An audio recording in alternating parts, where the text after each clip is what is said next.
உலகத் தமிழர்கள் அனைவருக்கும் என்னுடைய பணிவான வணக்கம்.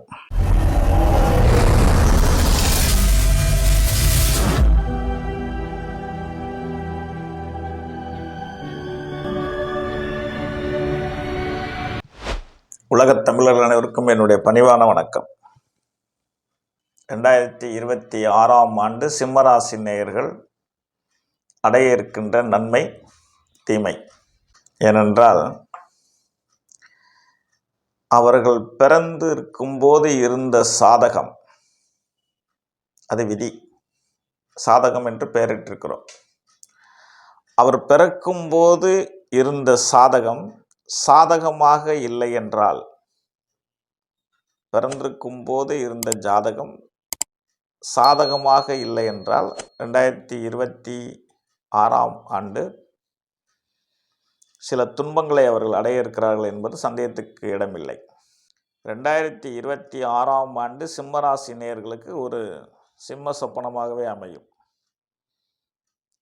ஜனன காலத்தில் திசாபுத்தி சாதகமாக 100 மடங்கு இருந்தால் பாதிப்புகள் சற்று குறையும். சிம்மராசி நேயர்களுக்கு சனீஸ்வர பகவான் அட்டமாதிபதியாக 8ஆம் இடத்துக்கு பயிற்சியாக இருக்கிறார். 2026 மார்ச் 6ஆம் தேதி. கடவுளை நிறைய பிரார்த்தனை செய்து கொள்ளுங்கள். குலதெய்வ வழிபாடு செய்து கொள்ளுங்கள். என் அப்பன் அண்ணாமலையாரை போய் கிரிவலம் சுற்றி வாருங்கள். அவரை சரணாகதி அடையுங்கள். சிவனுக்கு திங்கட்கிழமை பால் அபிஷேகம் பண்ணிவாங்க. சிவனுக்கு திங்கட்கிழமை பால் அபிஷேகம். குலதெய்வ வழிபாடு. சுப கடன் பட்டு கொள்ளலாம், வீடு பூமி அப்படின்னு. திருமண வயதில் இருக்கக்கூடியவர்கள், 25 வயதை கடந்திருக்கிற பெண்கள், 28 வயதை கடந்திருக்கின்ற ஆண்கள், நிச்சயமாக அடுத்த 2.5 ஆண்டுகள் திருமணம் பற்றி யோசிக்கவே வேண்டாம். 25 வயதை கடந்திருக்கிற பெண்கள், அதான திருமண காலம் என்பது ஒரு சராசரியாக. 27, 28 வயதை கடந்த ஆண்கள், இதுவும் சராசரியாக திருமண முயற்சியில் எடுப்பாங்க இந்த காலகட்ட வயசில். தயவு செய்து உங்களுடைய ஜாதக புஸ்தகத்தை மூடி பீரோவில் வச்சுருங்க. தெரிஞ்சவங்கெல்லாம் தெரிஞ்சுங்க, தெரியாதவங்களுக்கு தெரியப்படுத்துங்க அன்பு சகோதர சகோதரர்கள். ஆகவே சனி பயிற்சி என்பது அஷ்டமச்சனி. முதலாளியாக இருக்கக்கூடியவர்கள் முதலீட்டை செய்வதில் கவனமாக இருங்க.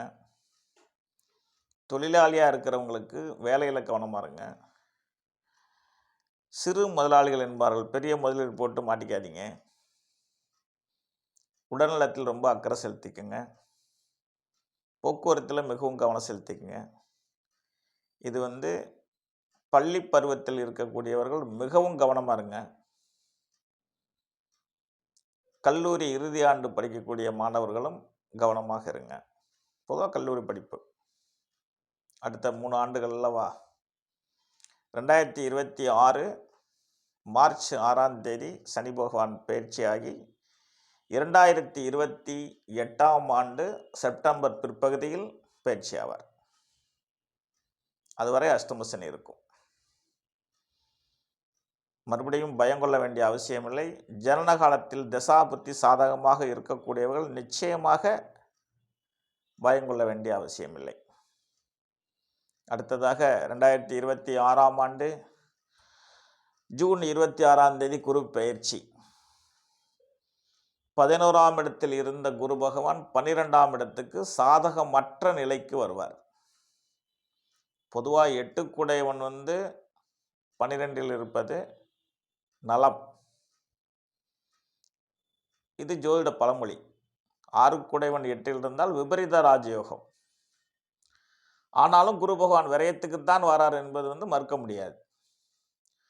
விபரீத ராஜயோகம் என்பது யாருக்கோ எங்கேயோ எப்போ ஒரு நாள் நடக்க வேண்டிய ஒரு நிகழ்வு. ஆனால் குரு விரயத்தில் இருந்தால் பண விரயம் என்பது தவிர்க்க முடியாத ஒன்று. ஏழைகளுக்கு தகுந்த மாதிரி ஒரு பண விரயம் ஆகும், முதலாளிகளுக்கு தகுந்த மாதிரி ஒரு பணம் விரயம் ஆகும். அவரவருடைய வசதிக்கு ஏற்றவாறு குரு பகவான் பணத்தை விரயம் செய்ய முயற்சி செய்வார். விபரீத ராஜயோகம் என்பது கோடியில் ஒருவருக்குத்தானே, அதுவும் நிகழ வாய்ப்பு உண்டு. திசா புத்தி சாதகமாக இருந்தால். சின்ன ஆறுதல் செய்தி, ராகுகேது பயிற்சி ஆண்டின் பிற்பகுதியில் ஏற்படும்.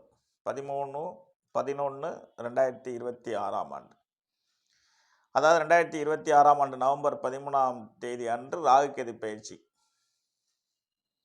அவர்கள் உண்மையிலுமே மிக சிறப்பான இடத்திற்குத்தான் வருகிறார்கள். 12ஆம் இடத்தில் கேது இருப்பார், 6ஆம் இடத்தில் ராகு இருப்பார். 6ஆம் இடத்தில் ராகு இருப்பதை மகாலட்சுமி யோக ராகு என்று ஜோதிடம் சொல்கிறது. 12ஆம் இடத்தில் கேது இருந்தால் ஞானமும் மோட்சமும் தருவார் என்கிறது. அப்போ சிறந்த இடத்திற்கு வராங்கன்னு அர்த்தம். அது எப்போது வருவாங்க அப்படின்னா 2026 ஆண்டு பிற்பகுதியில் வருவாங்க. சனி பகவானுடைய தாக்கத்திலிருந்து கொஞ்சம் தப்பிச்சுக்கலாம். சனி பகவானுடைய தாக்கத்திலிருந்து சற்று தப்பிச்சுக்கொள்ளலாம். ராகுகேது பயிற்சி என்பது சற்று சாதகமாக இருக்கும். நான் கோச்சாரத்தில் ராகுகேது பயிற்சி பலன் தருவது என்பதை நான் இதுவரைக்கும் கண்டதில்லை. ஆனாலும் அவர்களும் நவகோள்கள் தானே, ஸ்தான பலன்படி ஏதாச்சும் நல்லது செய்ய மாட்டாங்களா அப்படின்னா சாதகமான இடத்துக்கு வராங்க. அது ஒரு நற்பலனை. ஆகவே மறுபடியும் வரிசைப்படுத்துகிறேன். குழந்தை பருவத்தில் இருக்கிறவர்களை பாதுகாப்பாகவும் பார்த்து கொள்ள வேண்டும். பயணங்களில் பயணிப்பவர்கள் மிகவும் கவனமாக இருக்க வேண்டும். பெரியோர்களும் கவனமாக இருக்க வேண்டும்.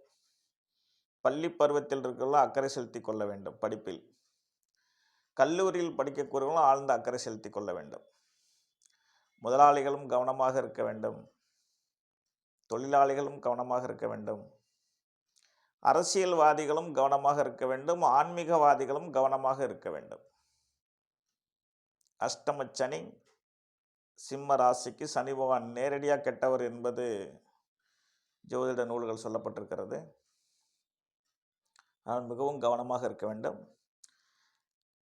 பக்தி இருக்கும் பட்சத்தில் பாதுகாப்பு நிச்சயமாக கிடைக்கும். பக்தி அதிகமாக எடுத்துக்கொள்ளவும் பாதுகாப்பாகவும் நடந்து கொள்ள வேண்டும். ஏனென்றால் சிம்மராசினியர்களுக்கு அறிவுரை வழங்க வருகிறார்.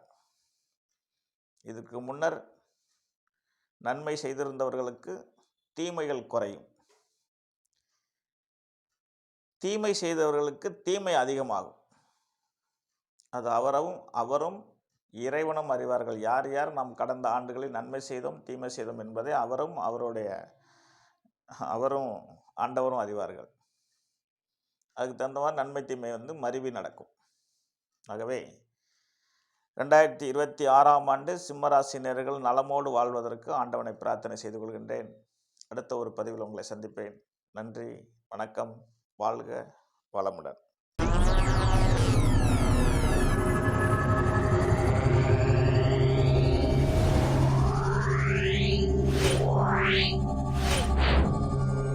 Yeah.